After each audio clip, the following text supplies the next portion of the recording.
In the bid to just make athletes as athletic as possible. Doesn't matter what you use or how you get it done. It's the search of getting the most athletic as possible. If there's something I'm not using and I think it can make them athletic, let's do it. Yeah. It's not like I'm a kettlebell guy or I'm a powerlifting guy. And I really like that methodology, and I think that's, for me and for young coaches growing up, the biggest influence is people who you're going to be around in your day-to-day lives. Like, there's a lot of stuff that, and I've probably learned more now over the past couple of years, where I've shifted more into education and with the mentorships that we run here. And you probably say things as a throwaway line, not realizing that people don't actually know it, and they go, they want to ask more about a little thing that you thought was nothing, but it's something that you've just picked up because of the environment that you're in, that whether it be talking to a physio and just knowing that, maybe you might just know a grade 1 hamstring is X amount of weeks. You just sort of have that in your head. So when you're talking to other people, you say, so grade 1, we're looking at 2 weeks, blah, blah, blah. And then they'll go,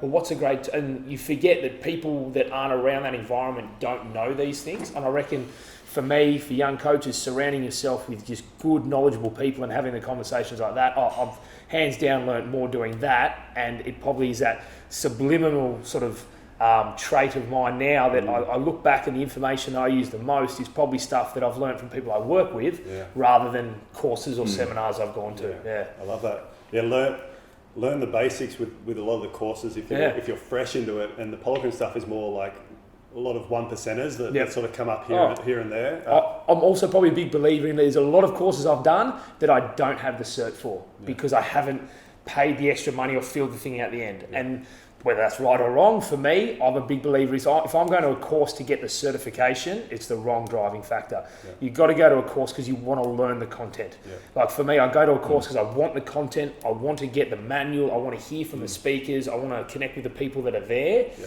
If they go, but if you fill out this 14-page workbook and then pay an X amount, we'll certify. I don't need that. Yeah. I don't want that. I don't care about that. So I think if you're going to a course just to get the certificate, wrong reason. Yeah.